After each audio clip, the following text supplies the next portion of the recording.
What's going on, X Factors? Welcome back to the channel. If this is your first time clicking on one of my videos, I do encourage you guys to subscribe. You will not regret it. Lots of great content here. But without further ado, guys, let's just jump right into it. I like to keep things short and sweet in these type of videos because I really just want to break down whatever the topic is. So today on the menu, what we have is fat. What is the fat and how do we get rid of the fat? Because it seems like a lot of people come to me for that specific reason. I am known to hold a good amount of fat, and I'm known to chip it all down, guys. I'm a bodybuilder, so one of my main focuses is to have a low body fat percentage, but to also be swole and muscular. So building muscle, maintaining muscle, and having a very low body fat percentage. And believe it or not, having an extremely low body fat percentage is not healthy, but having an average body fat percentage is. There are two different types of fats, which I want to break down in this video right here. Nice and simple. I'm not going to confuse you. I'm actually going to put a picture on the screen right now. You have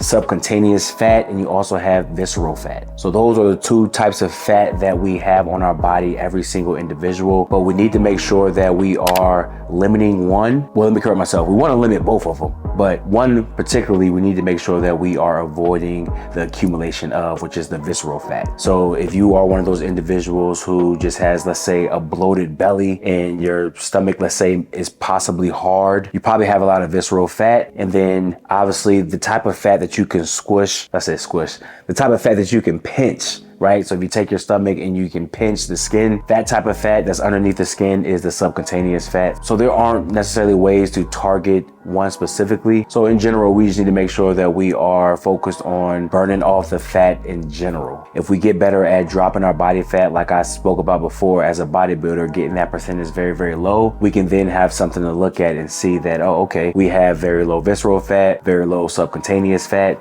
and then you can build upon that. But overall, the name of the game, guys, is to be as healthy as possible. And having a certain amount of body fat on your body is not healthy. So there's obviously a real word out there. It's called obesity, right? It's a real thing. And I myself am obese. Obese to the doctors is based off of your BMI. You got your height involved. You got your weight involved in. At my height, the amount of muscle that I have on me, my weight, I am considered obese. So just going to the doctor and the doctor telling you you're obese is not going to be the best determining factor on whether or not you are obese or not. But if you look at yourself in the mirror, you know.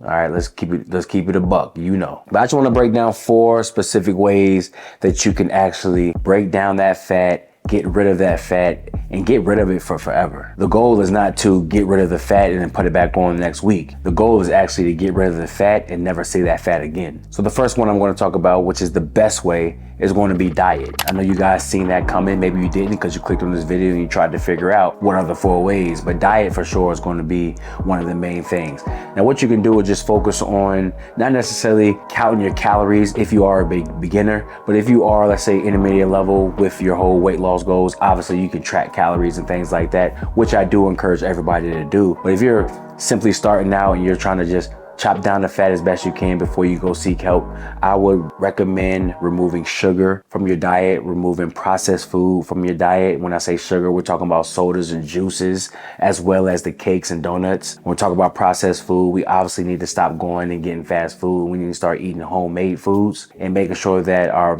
lean proteins are in the diet, making sure our veggies are high, and making sure we are avoiding starchy carbs. That right there, or those right there, are going to be the easiest ways for you to start breaking down the fat and getting rid of the fat. Now, obviously, if you want to get a little more strict and dialed in advance, you do need to start counting your calories, and counting your calories using any type of macronutrient calorie counting app on your phone or whatever you decide to use. I use my FitnessPal. You can use anything that you want to use, but you got to make sure that you are eating the right amount of food for your body and the activity that you perform every single day. Calories in versus calories out. It is a real thing.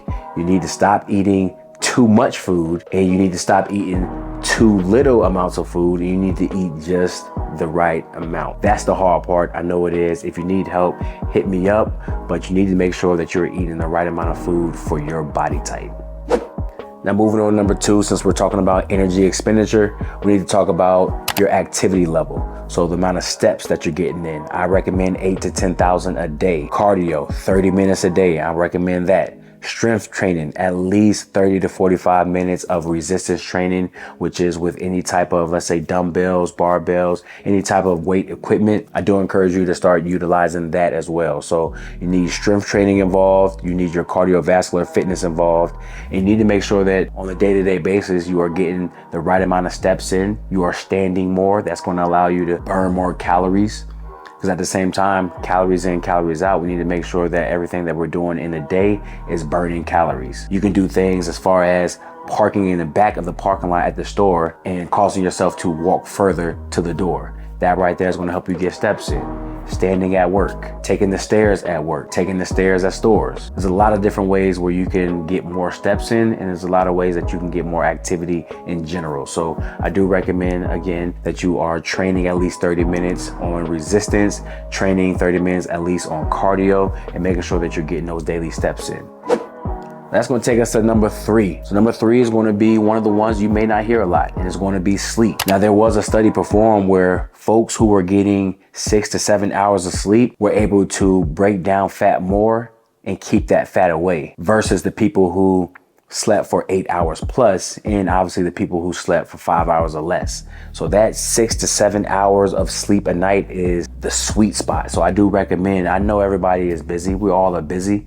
I'm a family man. I have a career. I'm busy as well too, but I try to make sure that I prioritize my sleep. If I don't prioritize my sleep, I will not reach my goals. And if I don't reach my goals, mentally, that's going to do something to me. So I make sure that I'm on point with everything that I'm doing. And I do encourage you to do so as well. So make sure you're tracking your sleep, making sure that you are going to bed at a good time and waking up at a good time. 6 to 7 hours of sleep a night is that sweet spot to allow your body to rest. And so all that energy expending that you did during the day, you're burning that fat. You're going to allow your body to be rested, recovered, and you're not going to be putting on more fat throughout your journey. The science is in, guys. I'm not making this stuff up. So make sure you're getting your sleep. And then the last thing, the number 4, all right, this is number 4. This is going to be hard for some, easy for some, but it's going to be stress. Stress is a key factor that causes people to gain weight. Now, there are select individuals who lose weight due to stress. But again, we are going for health. We're going for removing fat off of our body. And when we remove fat, we want to make sure that we aren't putting it back on. So if we are making sure that our stress levels are down, it's going to allow us to benefit more in the long run. We all have stressful jobs. If you have kids, your level of stress is probably up here. If you have significant others, that's a different type of stress as well. Life is stressful. And so what we need to do is stop making excuses and just make sure that we are finding our way towards peace. Not removing those important factors like family, jobs, but we are removing the type of stress that is just not necessary. There is a lot of stress in your life, I know for sure, that is just not necessary. You can get rid of it. So try to do so. And then when it comes to finding that peace within your home, finding that peace within your job, you got to find ways to do that. But you need to make sure that you are taking it serious. Stress is important. A stressed body is not going to work how you want it to work. So you need to make sure that you are keeping your stress monitored, keeping it low, and making sure you are living as peaceful as you can. Again, guys, just to wrap up the whole entire video, 2 types of fat, subcutaneous, visceral fat. We need to make sure that we are getting rid of both, and we need to make sure that we never see it again. So try incorporating those 4 tips if you truly want to reduce your body fat levels. I pray that this video helped you guys out a lot. Check out this video right here. If you like this one, I know for sure you're going to like that one. Subscribe if you have not subscribed already. Lock in with me, send me an email, hit that link down below if you want to sign up for any online coaching, and I'm going to catch you guys in the next video.